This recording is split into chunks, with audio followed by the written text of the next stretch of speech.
Hello students, स्वागत है आप लोगों का अपनी यूट्यूब चैनल स्टूडेंट्स वाला मैथ्स में, जहां हम जानते हैं हर दिन नए नए तरीके। और यहां पे आज हम लोग आए हैं आपके सामने लेके 2025 की एक नई वैकेंसी।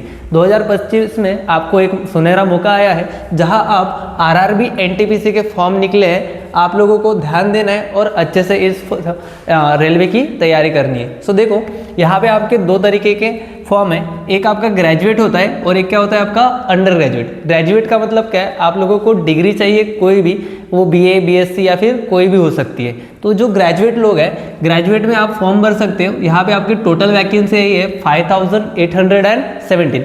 अच्छी खासी वैकेंसी है, बट जो प्रिपेयर करेगा वही यहाँ पे टिक पाएगा। वैसे ही अंडर ग्रेजुएट में भी कुछ वैकेंसी है जो कि कम है। कितनी आपकी 3058।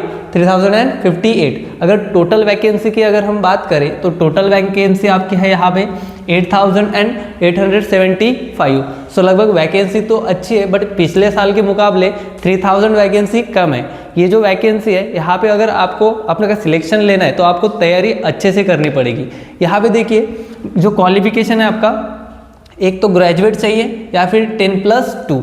अगर आप बात करोगे कि एप्लीकेशन सर कब से स्टार्ट होने वाले हैं, तो ऑनलाइन एप्लीकेशन जो है वो आपके स्टार्ट होने वाले हैं 21 अक्टूबर से 27 नवंबर 2025 से। तो आप लोगों को इसकी जो तैयारी है अच्छे से करनी है। तैयारी के वक्त आप लोगों को जो सब्जेक्ट पे ध्यान देना है, वो सिलेबस क्या है आपका एक बार देख लो।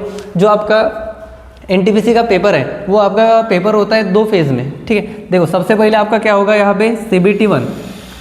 कोई स्टूडेंट्स नहीं होंगे, उन्हें सवाल होगा कि सर ये CBT क्या होता है। तो CBT का मतलब क्या है, कंप्यूटर बेस्ड टेस्ट। तो यहाँ पे 2 फेजेस होते हैं। सबसे पहले आपका CBT 1 होगा, उसके बाद क्या होगा आपका यहाँ पे CBT 2। दोनों होने के बाद आपकी स्किल टेस्ट ली जाएगी। कोई पोस्ट जो है वहाँ पे आपको टाइपिंग की ज़रूरत होती है या फिर कंप्यूटर के नॉलेज की ज़रूरत होती है। सो आप लोगों को स्किल टेस्ट लिया जाएगा। ये सब होने के बाद यहाँ पे आपका लास्ट में फाइनल में क्या होगा, डॉक्यूमेंट वेरिफिकेशन। सिलेबस की अगर हम बात करें तो यहाँ पे आपका सब्जेक्ट देख लीजिए कौन सा है। सिर्फ 3 सब्जेक्ट पढ़ने हैं आपको। यहाँ पे इंग्लिश की ज़रूरत नहीं है। आपको पता होगा अगर SSC एग्ज़ाम की हम लोग तैयारी करें तो वहाँ पे हमें इंग्लिश की सब्जेक्ट एक्स्ट्रा पढ़ना पड़ता है, बट यहाँ पे वो जो सब्जेक्ट है वो कम है। मतलब जो लोग हिंदी बैकग्राउंड से हैं या फिर जिनकी इंग्लिश अच्छी नहीं है, वो लोग यहाँ पे टिक पाएंगे। सो सब्जेक्ट्स की अगर बात करें तो 3 ही सब्जेक्ट पढ़ना है आपको, एक मैथ्स, रीजनिंग और GK GS। हालांकि मैं स्टार्टिंग में बता चुका हूँ, आपकी जो टेस्ट है वो 2 फेजेस में होगी। सबसे पहले CBT 1 होगा, उसके बाद CBT 2। अगर मैं CBT 1 की बात करूँ तो यहाँ पे देखिए, मैथ्स के आपके 30 सवाल पूछे जाएंगे, रीजनिंग के 30 और GK GS के 40 सवाल। इसका मतलब यहाँ पे सबसे ज़्यादा वेटेज किसका होगा, GK GS का। इसका मतलब ये नहीं है कि आप मैथ्स और रीजनिंग को इग्नोर करके चलोगे। ये जो आपका मैथ्स और रीजनिंग का पोर्शन है ये आपको आउट ऑफ मार्क दिला सकता है। यहाँ पे आप लोगों को पता है कि GK GS जो होता है या फिर करंट अफेयर्स, ये अनसर्टेन है, कुछ भी पूछे जा सकते हैं। बट अगर आप मैथ्स और रीजनिंग की तैयारी अच्छे से करोगे तो आप लोगों को पता होगा कि आप यहाँ पे आउट ऑफ मार्क्स ले सकते हो। यहाँ पे देखिए, जो आपका CBT 1 है और CBT 2, दोनों में जो टाइम ड्यूरेशन है आपका क्या है, 90 मिनट्स। मतलब आपको समय ज़्यादा नहीं मिलने वाला। 1.5 घंटे में आपको CBT 1 भी कंप्लीट करना है और CBT 2 भी कंप्लीट करना है। बट जब CBT 1 आप लोग कंप्लीट कर लोगे, जहाँ पे कि 30 और 40 सवाल है, CBT 2 में जाके देखोगे आप कि जो क्वेश्चन का नंबर है वो क्या हो गया, बढ़ गया, बट टाइम आपको उतना ही है। मतलब जब आप प्रिपरेशन चालू करोगे तो आपको इस बात का ध्यान रखना है मॉक टेस्ट देते समय कि आपको आपका टाइम 90 मिनट्स के अंदर ही कंप्लीट करना है। यहाँ पे मैथ्स के सवाल 30 से 35 हो गए, यहाँ पे भी 30 से 35, और GK GS जो है वो कितना हो गया आपका 50 मार्क्स का।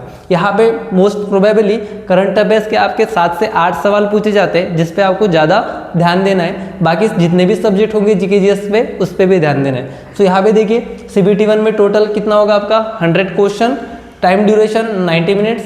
CBT 1 क्लियर करने के बाद 2 महीने में या फिर 1 महीने में आपका CBT 2 कंडक्ट किया जाएगा, जहाँ पे आपको 120 क्वेश्चंस अटेम्प्ट करने हैं, जिसका कि टाइम कितना होगा आपको 90 मिनट्स। फिर कुछ लोगों को सवाल होगा कि सर हम तो अभी नए हैं, अगर पेपर अटेम्प्ट करेंगे तो क्या पूरा ही सॉल्व करना है।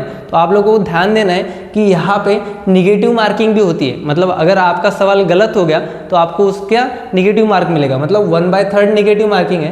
3 क्वेश्चन गलत करने पे आपका 1 मार्क काट दिया जाएगा। अगर जो भी सवाल आपने सही किया होगा उसमें से 1 मार्क आपका क्या होगा, कम।